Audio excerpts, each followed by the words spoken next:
Mind vault audio book की इस शांत महफिल में आपका स्वागत है, जहां हम जिंदगी के उलझे हुए धागों को सुलझाने की कोशिश करते हैं। अक्सर जब मैं सुबह अपनी बालकनी में खड़ा होकर नीचे सड़क पर भागती हुई गाड़ियों को देखता हूं, तो मुझे लगता है कि हम सब भी उन गाड़ियों की तरह किसी न किसी ऑटोमेटिक मोड पर चल रहे हैं।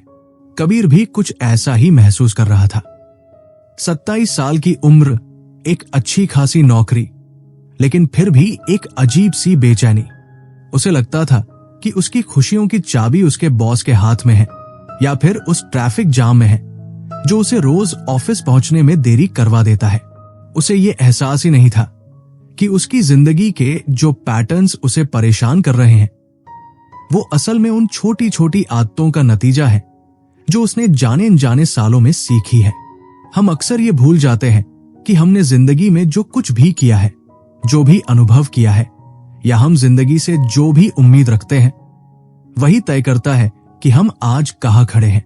कबीर को लगता था कि उसकी किस्मत खराब है, पर सच तो ये था कि उसकी अपनी ही आदतों ने उसे एक ऐसे चक्रव्यूह में फंसा दिया था जिससे निकलना उसे नामुमकिन लग रहा था। एक दिन जब वो अपनी बिल्डिंग की सीढ़ियों पर हाफते हुए चल रहा था, तो उसे पड़ोस में रहने वाले स्कॉट अंकल मिले। स्कॉट थोड़े अलग किस्म के इंसान थे, हमेशा शांत और चेहरे पर एक हल्की सी मुस्कान। उन्होंने कबीर को गौर से देखा और बस इतना कहा, बेटा, अगर तुम अपनी आदतों को थोड़ा सा बदल लो तो तुम वो जिंदगी जी सकते हो जो तुम हमेशा से चाहते थे। कबीर को लगा कि ये फिर वही पुरानी मोटिवेशनल बातें शुरू हो गई है, लेकिन स्कॉट ने उसे कोई लंबा भाषण नहीं दिया। उन्होंने बस इतना समझाया कि हमारी ज्यादातर आदतें किसी न किसी जरूरत की वजह से बनती है। हम उन्हें होशपूर्वक नहीं करते, बस वो अपने आप होने लगती है। जैसे कबीर को जब भी स्ट्रेस होता, वो जरूरत से ज्यादा कॉफी पीने लगता या बिना भूख के कुछ न कुछ खाने लगता। उसे लगता था कि ये आदतें उसे राहत दे रही है, लेकिन असल में वो उसकी सेहत और मानसिक शांति को धीरे धीरे खत्म कर रही थी। स्कॉट ने कबीर को एक छोटा सा सुझाव दिया। उन्होंने कहा कि बदलाव के लिए तुम्हें पहाड़ तोड़ने की जरूरत नहीं है, बस ऐसे बदलाव करो जिनमें 5 मिनट से कम का समय लगे। कबीर को यह बात मजाक लगी। भला 5 मिनट में क्या बदल सकता है? लेकिन स्कॉट ने उसे समझाया कि ये छोटे छोटे कदम असल में जिंदगी के वो स्टेपिंग स्टोन्स हैं जो तुम्हें गिरते हुए बचाते हैं। उन्होंने कबीर से कहा कि सबसे पहले अपनी आदतों के प्रति जागरूक होना शुरू करो, जिसे हम माइंडफुलनेस कहते हैं। जब तक तुम ये नहीं देखोगे कि तुम दिन भर में क्या नकारात्मक काम कर रहे हो, तुम उन्हें बदलोगे कैसे? उन्होंने कबीर को एक डायरी रखने की सलाह दी। कबीर को लगा कि इस डिजिटल जमाने में कागज कलम लेकर बैठना थोड़ा पुराना स्टाइल है, लेकिन स्कॉट ने हंसते हुए कहा कि तुम चाहो तो कोई ऐप इस्तेमाल कर लो, पर खुद को जवाबदेह बनाना जरूरी है। जब हम अपनी प्रोग्रेस को अपनी आंखों से देखते हैं तो वो हमें और बेहतर करने के लिए प्रेरित करती है। कबीर ने तय किया कि वो कम से कम कोशिश तो कर ही सकता है। उसने गौर करना शुरू किया कि सुबह उठते ही वो बिना सोचे समझे अपने फोन में खो जाता था। ये एक ऑटोमेटिक आदत बन चुकी थी। स्कॉट ने उसे बताया कि बुरी आदतें और अच्छी आदतें दोनों ही सीखी जाती है। अगर हम अपनी आदतों को मॉनिटर करना शुरू कर दें तो हमें तुरंत समझ आ जाएगा कि कौन सी चीजें हमारे लिए हानिकारक है। कबीर ने अपनी डायरी में लिखना शुरू किया। उसने देखा कि वो अक्सर नाश्ता नहीं करता था, जिससे उसकी ऊर्जा दोपहर तक खत्म हो जाती थी। स्कॉट ने उसे समझाया कि अपनी दिनचर्या में छोटे छोटे बदलाव लाओ, जैसे सुबह अलार्म थोड़ा जल्दी लगाओ ताकि शांति से बैठकर नाश्ता कर सको। और हां, जो तुम दिन भर कॉफी के प्याले खाली करते रहते हो, उसकी जगह पानी पीना शुरू करो। कबीर ने महसूस किया कि जब वो पानी पीता था तो वो कॉफी के बारे में कम सोचता था। ये कितना सीधा सा गणित था, पर उसे कभी समझ नहीं आया। धीरे धीरे कबीर को समझ आने लगा कि उसकी खुशियों में सबसे बड़ी रुकावट कोई और नहीं बल्कि वो खुद था। उसने खुद को हालात के भरोसे छोड़ दिया था, जैसे उसके पास कोई कंट्रोल ही न हो। स्कॉट ने उसे एक बहुत गहरी बात समझाई। उन्होंने कहा कि अक्सर लोग अपनी नाकामियों के लिए हालात या दूसरों को दोष देते हैं, लेकिन सच तो यह है कि the buck rests with you, यानी जिम्मेदारी तुम्हारी अपनी है। तुम्हारी जिंदगी का हर पहलू तुम्हारी उन आदतों से प्रभावित होता है जिन्हें तुम अपनाते हो। कबीर को बचपन की कुछ बातें याद आने लगी। उसे हमेशा से लगा था कि वह किसी चीज के काबिल नहीं है, क्योंकि उसे बचपन में अक्सर यही सुनने को मिला था। स्कॉट ने उसे हौसला दिया कि अगर कोई अपनी गलतियों को सुधारने और खुद को जवाबदेह बनाने के लिए तैयार हो, तो वो अपनी जिंदगी की दिशा बदल सकता है। उसका भविष्य दूसरों की बातों से नहीं, बल्कि उसके अपने कामों और व्यवहार से तय होगा। एक शाम जब कबीर थक कर घर लौटा, तो उसने देखा कि उसका कमरा अस्त व्यस्त पड़ा था। उसका मन हुआ कि फिर से टीवी चलाकर सोफे पर लेट जाए, जो उसकी पुरानी आदत थी। लेकिन उसे स्कॉट की बात याद आई कि ट्रिगर्स कैसे काम करते हैं। उसने महसूस किया कि थकान और अधूरा काम उसके लिए ट्रिगर थे, जो उसे और ज्यादा सुस्त बना देते थे। उसने अपनी डायरी निकाली और एक छोटा सा गोल लिखा, सिर्फ 5 मिनट के लिए अपने कमरे का एक कोना साफ करना। उसे ताज्जुब हुआ कि जैसे ही उसने काम शुरू किया, उसकी घबराहट कम होने लगी। स्कॉट ने उसे सिखाया था कि अगर काम बहुत बड़ा और मुश्किल लगे, तो उसे छोटे छोटे हिस्सों में बांट लो। छोटे गोल्स को पूरा करने की जो खुशी होती है, वो आत्मसम्मान को बढ़ाती है। कबीर को एहसास हुआ कि उसने अपनी जिंदगी के कई साल बस अतीत के बारे में सोचकर गुजार दिए थे। वो हमेशा पीछे देखता रहता था कि किसके साथ क्या गलत हुआ। स्कॉट ने उसे टोका और कहा कि अगर तुम हमेशा पीछे देखोगे, तो सामने का रास्ता कभी साफ नहीं दिखेगा। माइंडफुलनेस का मतलब ही यही है कि तुम इस पल में जियो। जो बीत गया उसे बदला नहीं जा सकता, लेकिन जो आने वाला है, उसे तुम अपनी आज की आदतों से बेहतर बना सकते हो। उन्होंने उसे समझाया कि बदलाव कोई जादू की छड़ी नहीं है, इसमें समय लगता है। शोध बताते हैं कि किसी नई आदत को ऑटोमेटिक बनने में कम से कम 3 महीने का समय लगता है। इसलिए खुद पर बहुत ज्यादा सख्ती मत करो, बस चलते रहो। जिंदगी में अक्सर हम परफेक्शन के पीछे भागते हैं, और जब हमसे कोई गलती होती है तो हम खुद को कोसने लगते हैं। कबीर भी ऐसा ही था। अगर वो किसी दिन अपनी नई रूटीन नहीं निभा पाता, तो उसे लगता कि वो फेल हो गया है। स्कॉट ने उसे सिखाया कि खुद को माफ करना सीखो। अपनी गलतियों को एक सबक की तरह देखो, न कि अपनी हार की तरह। अगर तुम आज गिरे हो, तो बस उसे अपनी डायरी में लिखो और कल फिर से कोशिश करो। कोई भी इंसान पूर्ण नहीं होता, और आगे बढ़ने का जज्बा ही सबसे बड़ी जीत है। कबीर को अब अपनी जिंदगी एक बोझ नहीं, बल्कि एक कोरी किताब की तरह लगने लगी थी, जिस पर वो अपनी पसंद की कहानी लिख सकता था। उसे समझ आ गया था कि उसकी छोटी छोटी चॉइस ही उसके बड़े कल का निर्माण कर रही है। अभी तो कबीर ने सिर्फ कदम बढ़ाना शुरू किया था। उसे अपनी उत्पादकता, प्रोडक्टिविटी, अपने रिश्तों और यहां तक कि अपनी सेहत पर भी काम करना था। लेकिन उसे अब यह भरोसा था कि 5 मिनट का छोटा सा बदलाव भी उसे वहां पहुंचा सकता है जहां वो हमेशा से जाना चाहता था। अगले कुछ दिन कबीर के लिए किसी लैब टेस्ट जैसे थे, जहां वो खुद ही वैज्ञानिक था और खुद ही सब्जेक्ट। ऑफिस की वही घिसी पिटी सुबह थी, जहां पहुंचते ही तनाव का माहौल उसे घेर लेता था। उसे याद आया कि स्कॉट अंकल ने कहा था कि हमारी ज्यादातर बुरी आदतें किसी न किसी ट्रिगर से शुरू होती है। कबीर ने गौर किया कि जैसे ही उसका बॉस किसी काम को लेकर टोकता, कबीर का हाथ अपने आप कॉफी के मग की तरफ बढ़ जाता था।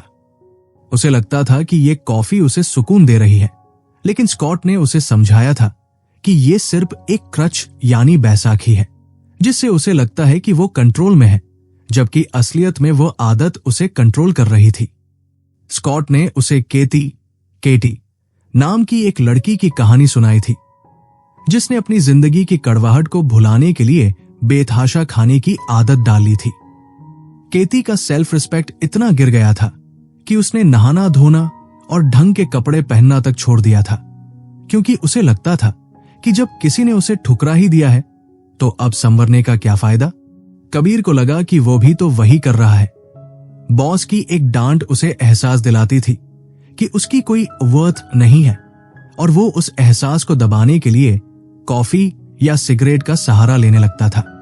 स्कॉट ने उसे एक बहुत ही मजेदार बात बताई थी कि आदतें असल में लर्न्ड बिहेवियर है, यानी हमने उन्हें समय के साथ सीखा है। जैसे हम रोज सुबह बिना सोचे ब्रश करते हैं क्योंकि हमें पता है कि उसके नतीजे अच्छे होंगे। तो कबीर ने सोचा कि क्यों न वो अपनी रूटीन को थोड़ा सा मैनिपुलेट करे। उसने अपने फोन में एक अलार्म ऐप सेट किया जो हर 2 घंटे में बजता और उस पर सिर्फ एक शब्द लिखा होता, ब्रीथ, यानी सांस लो। जब भी ऑफिस में कोई बहस होती या उसे गुस्सा आता, वो तुरंत प्रतिक्रिया, रिएक्ट देने के बजाय उस गहरी सांस वाली तकनीक का इस्तेमाल करता। ये छोटा सा बदलाव उसे सोचने का समय दे देता था ताकि वो अपने गुस्से को शांत कर सके। स्कॉट ने उसे यह भी सिखाया था कि अगर तुम्हें लगता है कि तुम बहुत ज्यादा कॉफी पी रहे हो तो उसे पानी से रिप्लेस करना शुरू करो।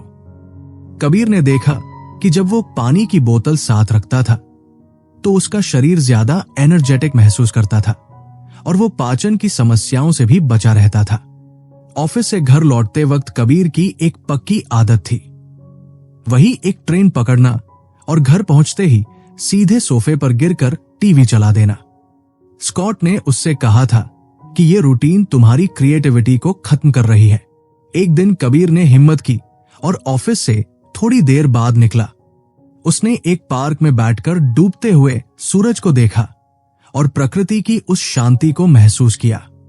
उसे एहसास हुआ कि जिंदगी सिर्फ भागने के लिए नहीं है, बल्कि ठहर कर उस सुंदरता को महसूस करने के लिए भी है।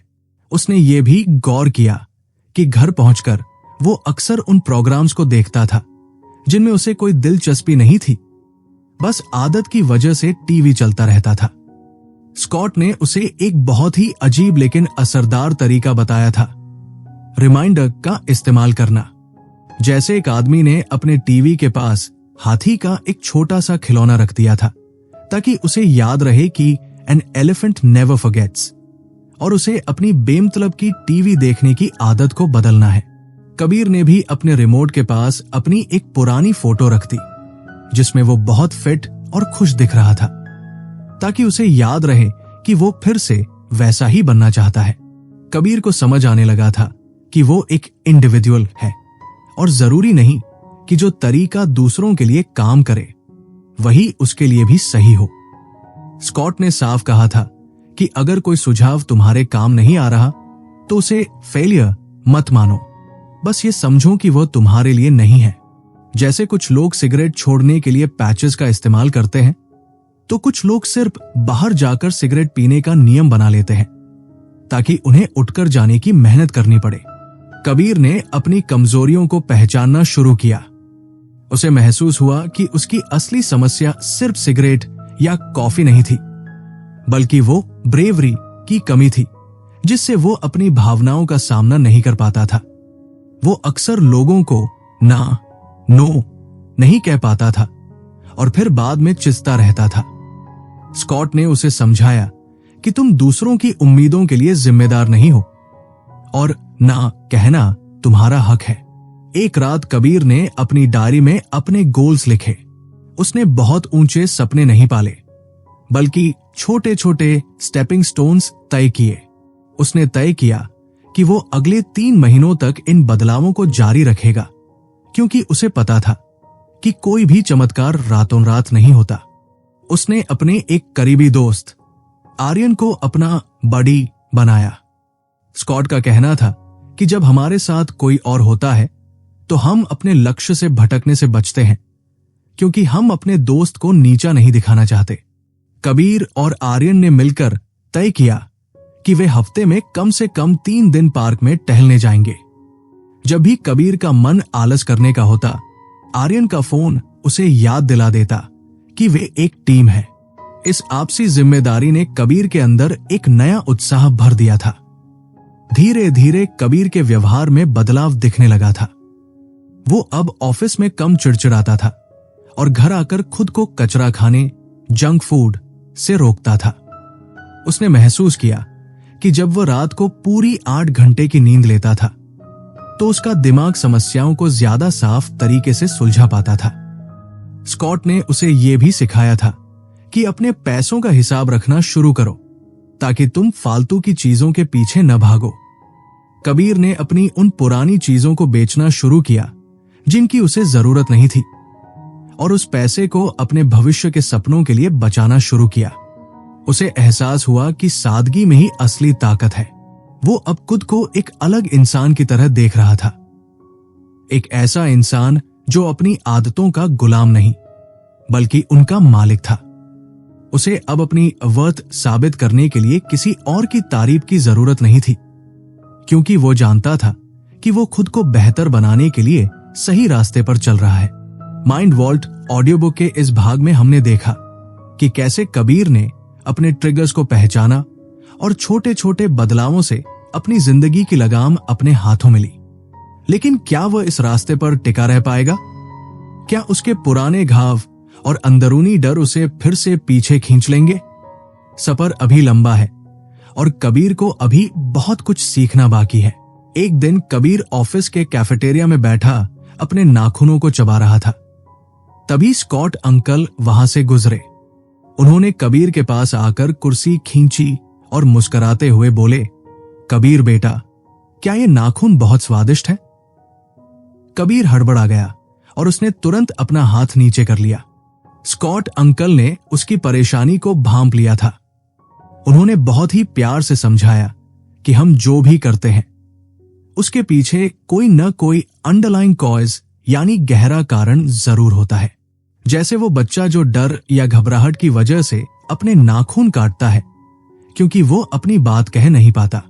आदतों के इस खेल में हम अक्सर सिर्फ सतह को देखते हैं, जबकि असली जड़ कहीं और छुपी होती है। स्कॉट ने उसे एक ऐसी महिला की कहानी सुनाई जो बहुत ज्यादा शराब पीती थी। सबको लगता था कि शराब उसकी समस्या है, लेकिन जब गहराई में झांका गया तो पता चला कि वो सिर्फ डरपोक थी और उसके अंदर नए रिश्ते बनाने की हिम्मत नहीं थी। उसने अपनी उस लैक ऑफ ब्रेवरी को छुपाने के लिए शराब का सहारा लिया था। जैसे ही उसने अपने आत्मविश्वास पर काम करना शुरू किया, उसकी शराब की आदत अपने आप गायब हो गई। कबीर को लगा जैसे ये बातें उसके दिल पर लग रही हों।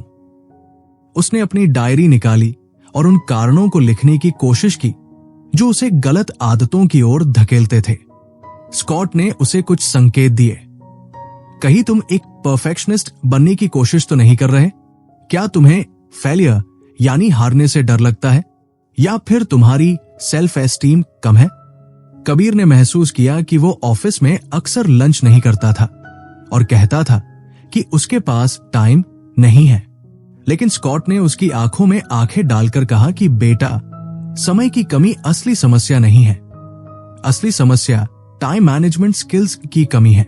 जब तुम अपने काम को सही तरीके से बांटना सीख जाओगे तो तुम न सिर्फ आराम से लंच कर पाओगे बल्कि अपने काम का आनंद भी ले सकोगे।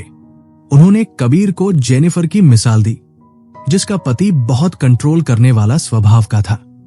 वो घर पर बैठकर सिर्फ टीवी देखती और स्नैक्स खाती रहती थी क्योंकि उसे लगता था कि वो कुछ और नहीं कर सकती। लेकिन जब उसने अपनी समस्या का सामना किया और बीच का रास्ता निकाला तो उसने वॉलंटरी वर्क शुरू किया, जिससे उसकी जिंदगी में एक नया पर्पस आ गया। माइंड वॉल्ट ऑडियो बुक की इस शांत बातचीत में स्कॉट अंकल ने कबीर को एक बहुत ही शक्तिशाली तरीका बताया, विजुअलाइजेशन। उन्होंने कबीर से कहा कि अपनी आंखें बंद करो और एक ऐसी जगह बैठ जाओ जहां कोई शोर न हो। अब अपने बचपन की किसी ऐसी याद को सोचो जिसने तुम्हें बहुत खुशी दी थी। उस पूरी तस्वीर को देखो, उन भावनाओं को महसूस करो। ये अभ्यास हमें ये याद दिलाने के लिए है कि हमारे अंदर भी सकारात्मकता और खुशी महसूस करने की पूरी क्षमता है। कबीर ने जब ऐसा किया तो उसे अपने दादाजी के साथ बिताया वो वक्त याद आया जब वो बेफिक्र होकर पतंग उड़ाता था। उस एक पल की शांति ने उसके अंदर के नकारात्मक विचारों को जैसे धो दिया। स्कॉट ने उसे समझाया कि अपनी वर्थ यानी अपनी कीमत को बढ़ाने के लिए तुम्हें छोटे छोटे गोल्स बनाने होंगे, जैसे कोई ऐसा नेक काम करना जिससे तुम्हें किसी बदले की उम्मीद न हो, या फिर अपनी पसंद की कोई आर्ट क्लास ज्वाइन करना। स्कॉट ने एक बहुत ही जरूरी सबक दिया जो हम अक्सर भूल जाते हैं, ह्यूमिलिटी यानी विनम्रता का सबक। उन्होंने कहा कि मान लो तुम अपने पड़ोसी की टूटी हुई बाड़, फेंस ठीक कर देते हो या उनके लिए केक बनाते हो। तुम्हें यह काम इसलिए करना चाहिए क्योंकि तुमने ये तय किया था, न कि इसलिए कि पड़ोसी तुम्हारी तारीफ करेंगे। अगर वे तुम्हें थैंक यू न भी कहें तो भी तुम्हारा लक्ष्य पूरा हो गया, क्योंकि तुमने वो काम किया जो तुम करना चाहते थे। हम अपनी जिंदगी का ज्यादातर वक्त दूसरों की अप्रूवल यानी मंजूरी लेने में बिता देते हैं, और जब लोग हमारी उम्मीद के मुताबिक जवाब नहीं देते तो हम दुखी हो जाते हैं। कबीर को समझ आया कि उसे अपनी खुशियों की चाबी दूसरों की जेब में नहीं रखनी चाहिए। उसे अपनी सेल्फ एस्टीम खुद ही बनानी होगी, अपने छोटे छोटे वादों को निभाकर। शाम ढल रही थी और स्कॉट अंकल ने कबीर के कंधे पर हाथ रखा। उन्होंने कहा कि बेटा, बदलाव के रास्ते में कभी कभी तुम फिसलोगे भी, लेकिन उन टम्बल्स को एक सबक की तरह इस्तेमाल करना, अपनी हार की तरह नहीं। अगर तुम खुद को फेलियर मान लोगे तो तुम फिर से उसी पुराने जाल में फंस जाओगे। खुद पर गर्व करो कि तुम कोशिश कर रहे हो और कल फिर से एक नई शुरुआत करो। कबीर को अब साफ दिखने लगा था कि उसकी पुरानी आदतें सिर्फ उसकी समस्याओं का एक कैमोफ्लाज थी, एक मुखौटा थी। अब समय आ गया था उन असली समस्याओं का सामना करने का और एक ऐसी जिंदगी बनाने का जो सलीके से सजी हो। कबीर के मन में अब सवालों का शोर कम हो गया था और उसकी जगह एक शांत इरादे ने ले ली थी। उसे अब किसी बड़े चमत्कार का इंतजार नहीं था, क्योंकि वो जानता था कि छोटे छोटे स्टेपिंग स्टोन्स ही उसे उस किनारे तक ले जाएंगे जिसका सपना उसने सालों पहले देखा था। माइंड वॉल्ट ऑडियो बुक के इस हिस्से में हमने देखा कि कैसे कबीर ने अपनी आदतों की गहराई में छुपे कारणों को समझा और खुद को बिना किसी शर्त के स्वीकार करना सीखा। कबीर का यह बदलाव अब उसके काम और उसकी उत्पादकता पर भी असर डालने वाला था। लेकिन क्या वो अपने ऑफिस के उस भारी दबाव और पुरानी दिनचर्या को पूरी तरह बदल पाएगा? अगले भाग में हम कबीर के इस रोमांचक सफर को और करीब से देखेंगे।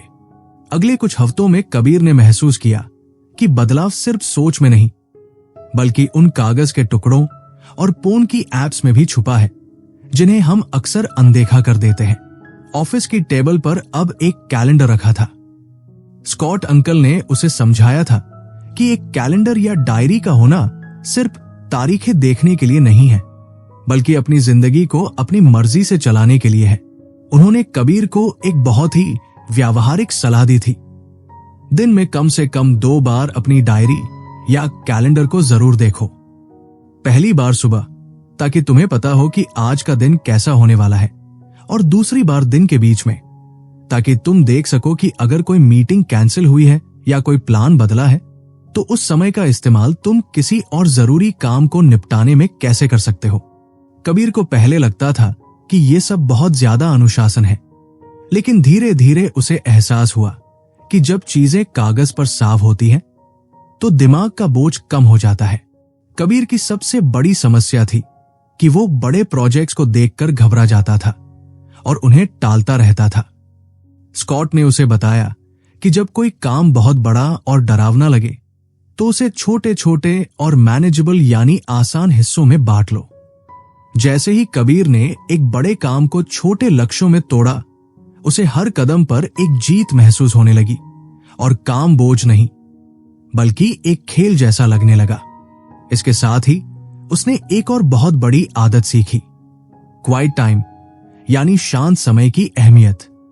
सुबह का समय सबसे ज्यादा प्रोडक्टिव होता है, इसलिए उसने तय किया कि ऑफिस पहुंचते ही पहले 1 घंटा वो कोई फोन नहीं उठाएगा, कोई ईमेल नहीं देखेगा और किसी भी तरह के इंटरप्शन यानी बाधा को बीच में नहीं आने देगा। उसने सीखा कि मुश्किल और पेचीदा कामों को सुबह के उस शांत वक्त में निपटा लेना चाहिए, जिससे पूरा दिन आसान लगने लगता है। एक दिन जब वो अपने इसी क्वाइट टाइम में एक जरूरी रिपोर्ट तैयार कर रहा था, तो उसका एक सहकर्मी उसके पास गप्पे मारने के लिए आया। पहले कबीर अपना काम छोड़कर उसकी बातें सुनने लगता था, लेकिन इस बार उसने स्कॉट की दी हुई तकनीक अपनाई। उसने बहुत ही विनम्रता से उससे कहा, बस 2 मिनट रुक जाओ, मैं ये ईमेल या ये रिपोर्ट पूरी कर लूं, फिर हम बात करेंगे। उसने महसूस किया कि अपनी सोच की कड़ियां टूटने से बचाने के लिए दूसरों को रुकने के लिए कहना कोई बुरी बात नहीं है। उसने अपने कामों को 4 श्रेणियों में बांटना शुरू किया: अर्जेंट, रूटीन जो जरूरी नहीं है, और वो काम जो वो दूसरों को सौंप सकता है यानी डेलीगेट कर सकता है। अपने सहकर्मियों पर भरोसा करना और उन्हें काम सौंपना उसने धीरे धीरे सीखा, जिससे न सिर्फ उसका बोझ कम हुआ बल्कि उसकी प्रोडक्टिविटी भी कई गुना बढ़ गई। रिश्तों के मामले में भी कबीर के अंदर एक बड़ा बदलाव आ रहा था। वो अक्सर अपनी बात मनवाने की कोशिश में दूसरों को बीच में ही टोक देता था। स्कॉट ने उसे एक्टिव लिसनिंग यानी सक्रिय होकर सुनने का हुनर सिखाया। उन्होंने कहा कि जब तुम किसी को ध्यान से सुनते हो तो तुम चीजों को उनके नजरिए से देख पाते हो, जिससे तलतफहमी की गुंजाइश खत्म हो जाती है। कबीर ने अपनी पार्टनर और दोस्तों के साथ बातचीत करते समय अब शांत रहना और उनकी पूरी बात सुनना शुरू किया। उसने ये भी सीखा कि अपनी भावनाओं को लेकर ईमानदार होना कितना जरूरी है। भले ही सामने वाले को बुरा लगे, लेकिन अपनी बात को सही शब्दों में और ईमानदारी से कहना आपके दिमाग में विचारों के पहाड़ बनने से रोकता है। उसने बिना किसी शर्त के दूसरों की मदद करना शुरू किया।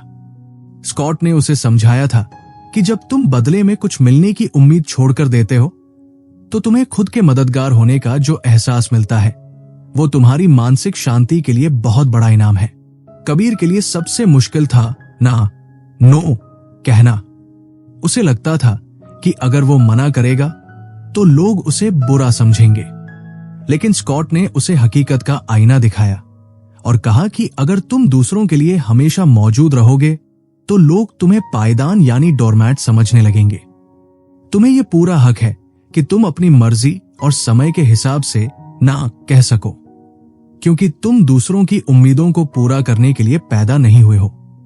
कबीर ने जब पहली बार एक बेमतलब की सोशल पार्टी के लिए मना किया तो उसे एक अजीब सी आजादी महसूस हुई। उसने अब सिर्फ उन लोगों के साथ समय बिताना शुरू किया जो उसके जीवन में सकारात्मकता लाते थे। अपनी आर्थिक स्थिति यानी फाइनेंस को लेकर भी कबीर लापरवाह था। स्कॉट ने उसे सलाह दी कि अपने भविष्य के सपनों के लिए बचत करना शुरू करो, चाहे वो राशि कितनी ही कम क्यों न हो। उन्होंने एक बहुत ही दिलचस्प तरीका बताया: डिक्लटरिंग यानी फालतू सामान हटाना। कबीर ने अपने घर के उन कोनों की सफाई शुरू की जहां सालों से पुराना सामान पड़ा था। उसने उन चीजों को बेच दिया जिनकी उसे जरूरत नहीं थी और उस पैसे को अपने ड्रीम फंड में डाल दिया। उसने अपने क्रेडिट कार्ड के इस्तेमाल के तरीके को भी बदला। उसने तय किया कि वो हर महीने के आखिर में अपना पूरा बिल चुका देगा, ताकि वो कर्ज के जाल में न फंसे और अपनी खर्च करने की क्षमता को पहले से प्लान कर सके। बैंक स्टेटमेंट को हर महीने चेक करना और अपने खर्चों का हिसाब रखना अब उसकी एक अच्छी आदत बन गई थी।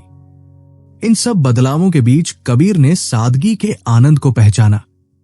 पहले उसे लगता था कि मनोरंजन का मतलब सिर्फ महंगे होटलों या क्लबों में जाना है, लेकिन अब वो कभी गांव की सैर पर निकल जाता या आर्यन के साथ पास के किसी जंगल में कैंपिंग के लिए चला जाता। इन साधारण खुशियों ने उसे एहसास दिलाया कि असली चरित्र और मानसिक मजबूती बुनियादी चीजों से ही जुड़कर आती है।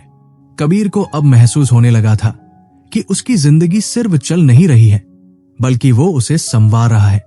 हर छोटा फैसला, हर छोटी बचत और हर ना उसे उस आजादी के करीब ले जा रही थी जिसका उसने कभी सिर्फ सपना देखा था। माइंड वॉल्ट ऑडियो बुक के इस भाग में हमने देखा कि कैसे कबीर ने अपनी कार्यशैली और रिश्तों को सलीके से सजाना शुरू किया। लेकिन क्या ये बाहरी बदलाव उसके अंदरूनी खालीपन को भर पाएंगे? क्या वह अपनी आत्मा की आवाज सुन पाएगा और उस शांति को हासिल कर पाएगा जिसे आध्यात्मिकता कहते हैं? अभी कबीर को अपनी मानसिक और शारीरिक तंदुरुस्ती के उन रहस्यों को जानना था जो उसे एक संपूर्ण इंसान बनाएंगे। सफर अभी जारी है और अगले मोड़ पर कुछ ऐसी सच्चाइयां इंतजार कर रही हैं जो कबीर की सोच को पूरी तरह बदल देंगी। एक शाम कबीर शहर की भीड़ भाड़ से दूर एक ऊंची पहाड़ी पर बैठा था, जहां से डूबते हुए सूरज की लालिमा साफ देखी जा सकती थी। उसके साथ स्कॉट अंकल भी थे, जो बस खामोश होकर उस ढलते सूरज और आसमान के रंगों को निहार रहे थे।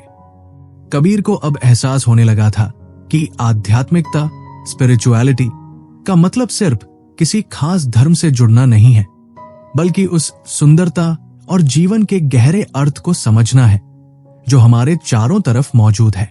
स्कॉट ने उससे कहा कि ये पल, मोमेंट ही सबसे ज्यादा कीमती है, क्योंकि जो बीत गया उसे हम बदल नहीं सकते और भविष्य तो सिर्फ एक अंदाजा है। उन्होंने कबीर को सिखाया कि जब हम इस पल में जीना शुरू करते हैं तो हमारे मन से सारी नकारात्मकता, नेगेटिव थॉट्स अपने आप मिटने लगती है। कबीर ने महसूस किया कि जिंदगी के स्वादों, खुशबुओं और अवसरों को पूरी तरह महसूस करना ही असली मजा है। उस पहाड़ी से दिखने वाले नजारे ने उसे एक अलग ही सुकून दिया और उसे समझ आया कि मन की शांति और तसल्ली, पीस एंड ट्रांक्विलिटी हमारे अंदर ही होती है, बस हमें उसे ढूंढने के लिए थोड़ा ठहरना पड़ता है। स्कॉट ने उसे ह्यूमिलिटी यानी विनम्रता का एक नया पाठ पढ़ाया। उन्होंने बताया कि अपनी मानसिक शांति के लिए खुद को दूसरों की सेवा में लगाना बहुत जरूरी है, जैसे किसी बेसहारा जानवर के लिए काम करना या जरूरतमंदों की मदद करना। इसे पे इट फॉरवर्ड कहते हैं, जहां बिना किसी तारीफ की उम्मीद के अपना योगदान देते हैं। कबीर ने अब अपनी आत्मा को फीड करना शुरू किया, कभी ध्यान, मेडिटेशन के जरिए तो कभी अपनी पसंद का संगीत सुनकर जो उसे खुद से और ऊपर वाले से जोड़ता था। उसने ये बहुत बड़ी बात सीखी कि खुद से प्यार करना, सेल्फ लव, कोई घमंड या वैनिटी नहीं है, बल्कि खुद को वैसा ही स्वीकार करना है जैसे आप हैं। जब आप खुद की इज्जत करते हैं और खुद को पसंद करते हैं तो आप अपनी जिंदगी में अच्छी चीजों और अच्छे लोगों को अपने आप आकर्षित, अट्रैक्ट करने लगते हैं। लेकिन इस मानसिक बदलाव के साथ साथ शारीरिक फिटनेस, फिजिकल फिटनेस भी उतनी ही जरूरी थी। स्कॉट ने उसे नींद, स्लीप की अहमियत समझाई, जिसे कबीर अक्सर नजरअंदाज कर देता था। उन्होंने बताया कि सोते समय हमारा शरीर और मन खुद को हील करते हैं, यानी ठीक करते हैं। अगर कबीर रोजाना 8 घंटे की नींद लेता तो वो मुश्किल हालातों में भी बेहतर तरीके से सोच पाता और खुद को पहले से कहीं ज्यादा ताकतवर महसूस करता। अपनी सेहत के प्रति लापरवाह होने की जो आदत उसने पाली थी, उसे अब बदलना बहुत जरूरी था। स्कॉट ने फ्रांस का उदाहरण दिया, जहां लोग पैदल चलना बहुत पसंद करते हैं और इसी वजह से वे 90 साल से भी ज्यादा की उम्र तक स्वस्थ रहते हैं। उन्होंने कबीर को सलाह दी कि उसे कोई मैराथन नहीं दौड़नी है, बस अपनी दिनचर्या में थोड़ी सी एक्सरसाइज जोड़ लेनी है, जिससे उसका शरीर बीमारियों से बचा रहे और वो हर वक्त अलर्ट महसूस करे। कबीर को पहले कसरत, एक्सरसाइज करना बोरियत भरा लगता था, पर स्कॉट ने उसे मजेदार विकल्प दिए, जैसे कि नाच, डांस करना, रस्सी कूदना, जंप रोप या घर पर खेल खेल में कसरत करना। स्कॉट ने उसे अपने खाने पीने की आदतों को भी गहराई से देखने के लिए कहा। उन्होंने बताया कि बाहर के खाने में मिलने वाले ज्यादा नमक, सोडियम और हानिकारक केमिकल्स हमारे शरीर को नुकसान पहुंचाते हैं। अब कबीर ने सामान खरीदते समय लेबल्स को पढ़ना शुरू किया और ज्यादा कार्बोहाइड्रेट्स वाले खाने से बचने लगा। उसने घर पर बनी ड्रेसिंग्स और सादा खाना खाने की आदत डाली, जिससे उसे फर्क साफ महसूस होने लगा। स्कॉट ने एक छोटी सी लेकिन बहुत काम की बात बताई कि खाना खाते समय उसे अच्छी तरह चबाकर चू खाना चाहिए। जल्दी जल्दी खाना खाने से पाचन की समस्याएं होती हैं, जबकि इत्मीनान से खाना खाने से हमारा शरीर बेहतर काम करता है। कबीर ने अब टीवी के सामने बैठकर स्नैक्स खाने की अपनी पुरानी आदत को पूरी तरह छोड़ दिया था। उसने अब अपने परिवार के साथ बैठकर खाना शुरू किया, जहां स्वस्थ विकल्प मौजूद होते थे। ब्रेकफास्ट, लंच और डिनर की एक निश्चित दिनचर्या रूटीन ने उसे बहुत सुकून दिया। उसे ये जानकर हैरानी हुई कि रोजाना सिर्फ एक सेब, एप्पल खाना और अपने खान पान पर ध्यान देना उसके दिल की सेहत और कोलेस्ट्रॉल लेवल को कितना सुधार सकता है। उसने अब अपनी शाम का 1 घंटा मी टाइम के तौर पर तय कर लिया था, जहां वो सिर्फ अपनी किताब पढ़ता या ध्यान करता था। यह वक्त उसे दुनिया की भीड़ से अलग होकर खुद को तरोताजा करने में मदद करता था। कबीर को अब अपनी जिंदगी में एक संतुलन, बैलेंस दिखने लगा था। उसकी आत्मा और शरीर अब एक लय में काम कर रहे थे। उसे एहसास हुआ कि जब हम अपने शरीर की इज्जत करते हैं तो हमारा मन भी उसी तरह से प्रतिसाद देता है। उस पहाड़ी पर बैठकर उसने ठंडी हवाओं के बीच अपनी आंखें बंद की और अपनी सांसों की आवाज को सुना। उसे महसूस हुआ कि वो अब सिर्फ जिंदा नहीं है, बल्कि वो वाकई जी रहा है। उसके भीतर अब वो डर नहीं था कि कल क्या होगा, क्योंकि उसे इस पल में सुकून मिल गया था। वो जानता था कि उसकी ये छोटी छोटी आदतें, सही समय पर सोना, सही तरीके से चबाना और खुद को शांत रखना ही उसे एक लंबी और खुशहाल जिंदगी की तरफ ले जा रही है। माइंड वॉल्ट ऑडियो बुक के इस पड़ाव पर कबीर ने अपने भीतर की दुनिया और अपने शरीर के मंदिर को समझना सीख लिया था। लेकिन अभी उसका खाली समय और मनोरंजन, लिजर के पल भी उसके इंतजार में थे। उसे ये सीखना बाकी था कि कैसे अपनी खुशियों को काम के तनाव से पूरी तरह अलग रखा जाए। कबीर का यह बदलाव अब उसे एक ऐसे मुकाम पर ले जाने वाला था जहां वो पूरी तरह अपनी शर्तों पर अपनी जिंदगी का आनंद ले सकता था। क्या कबीर वाकई अपनी खुशियों को मुकम्मल कर पाएगा? सफर अब अपने अंतिम और सबसे खूबसूरत दौर में पहुंचने वाला है।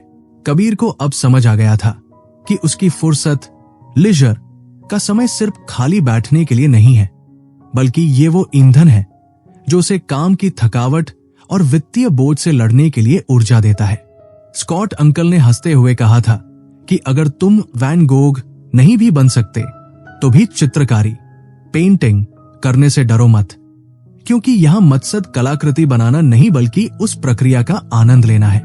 कबीर ने अब ज़ेन डूडलिंग शुरू कर दी थी, जो उसे अस्पताल में मानसिक स्वास्थ्य के लिए इस्तेमाल होने वाली एक बहुत ही संगठित तकनीक की तरह लगी, जिससे न सिर्फ उसकी एकाग्रता, कंसंट्रेशन बढ़ी बल्कि उसमें धैर्य, पेशेंस भी आया।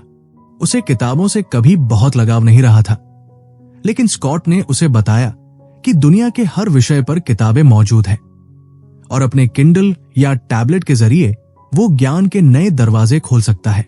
पढ़ते समय मिलने वाली मानसिक शांति उसके लिए जादुई साबित हो रही थी। खेलकूद के नाम पर कबीर अब सिर्फ जिम जाने के बारे में नहीं सोचता था, बल्कि उसने अपने दोस्त आर्यन के साथ साइकिलिंग पर पिकनिक पर जाना और झीलों की सैर करना शुरू कर दिया था। यहां तक कि 10 पिन वाली बॉलिंग, 10 पिन बॉलिंग ने भी उसे सामाजिक कौशल और कसरत का एक अनूठा संगम दिया। परिवार और दोस्तों के साथ बिताया गया समय अब उसके लिए बोझ नहीं, बल्कि एक सकारात्मक आदत बन गया था, जो उसे जिंदगी के प्रति और भी बेहतर महसूस करवाता था। जिंदगी की इस पूरी किताब को पढ़ते हुए कबीर को एहसास हुआ कि जो बदलाव उसे पहले पहाड़ जैसे लगते थे, वे असल में बहुत सरल थे। अब उसकी जिंदगी एक खुशहाल और स्वस्थ जगह बन चुकी थी, जहां उसे हर रोज चमकने का एक नया अवसर दिखता था। स्कॉट अंकल ने उसे चेतावनी दी थी कि अगर तुम शुतुरमुर्ग की तरह अपना सिर रेत में दबाकर रहोगे और अवसरों को अनदेखा करोगे, तो जिंदगी तुम्हें बदले में कुछ नहीं देगी।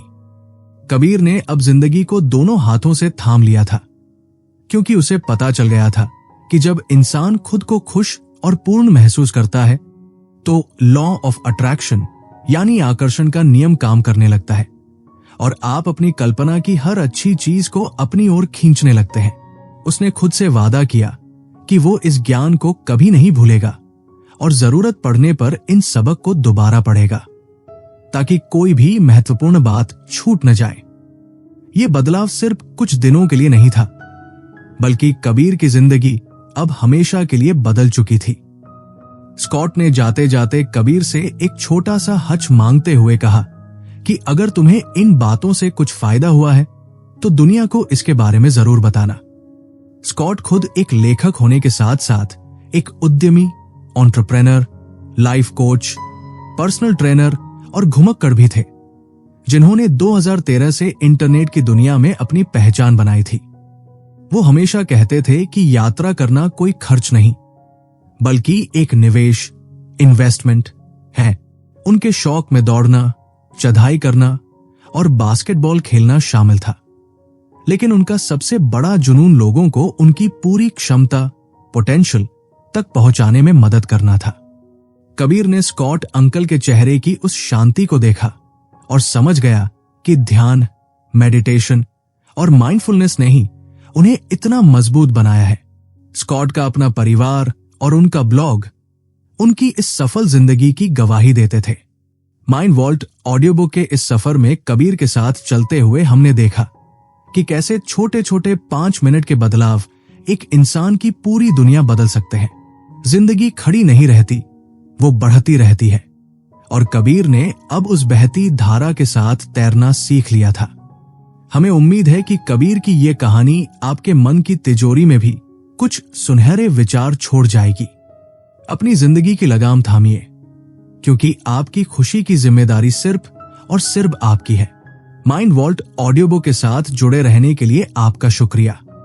हम फिर मिलेंगे एक नई कहानी और एक नई सोच के साथ। तब तक के लिए शांत रहिए और अपनी आदतों को संवारते रहिए।